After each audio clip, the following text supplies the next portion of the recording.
ബന്ധങ്ങൾ ഒരിക്കലും ബന്ധനമാകാത്ത ചില റിലേഷൻഷിപ്പ് ഉണ്ട്. അത് പറയാൻ വരട്ടെ. ഈ കാലത്ത് പെണ്ണ് സിൻസിയർ ആണെങ്കിൽ ചെക്കൻ തേച്ചിട്ട് പോകും, ചെക്കൻ സിൻസിയർ ആണെങ്കിൽ പെണ്ണ് തേച്ചിട്ട് പോകും. എന്നാൽ ഇതൊന്നുമല്ലാത്ത ചില റിലേഷൻഷിപ്പ് ഉണ്ട്.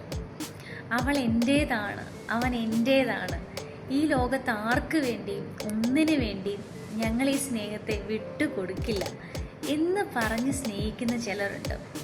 അവർ ശരിക്കും ഭയങ്കര ഭാഗ്യമുള്ളവരാട്ടോ. അങ്ങനെ ആ ഒരാളെ ആരും അങ്ങോട്ടും ഇങ്ങോട്ടും വിട്ടുകൊടുക്കരുത്. കാരണം ഇങ്ങനെയുള്ള ആൾക്കാരെ കിട്ടാൻ ഭയങ്കര പാടാണ്. എനിക്കവരോട് ഒന്നേ പറയാനുള്ളൂ, ജീവിതം അവസാനം വരെയും സുഖസുന്ദരമായിട്ട് അടിച്ചു പൊളിച്ച് ജീവിക്കുക. ആർക്ക് വേണ്ടിയും ഒന്നിനു വേണ്ടിയും നിങ്ങൾ ആ ഒരാളെ വിട്ടുകൊടുക്കരുത്. നിങ്ങളുടെ ഓപ്പോസിറ്റ് നിൽക്കുന്ന ആ ഒരാളുണ്ടല്ലോ, നിങ്ങൾക്ക് ഭയങ്കര പ്രഷ്യസാണ്. ഭയങ്കര ഭാഗ്യമുള്ളവർക്ക് നമുക്ക് അങ്ങനെ ഒരാളെ കിട്ടത്തുള്ളൂ.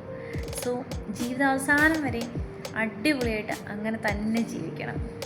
ശരിക്കും പറഞ്ഞുണ്ടല്ലോ, ഒരു ബിഗ് ടിക്കറ്റ് അടിച്ച അവസ്ഥയാണ് ഇങ്ങനൊരു റിലേഷൻഷിപ്പിൽ വന്ന് പെടുക എന്ന് പറഞ്ഞാൽ തന്നെ. സത്യമല്ലേ?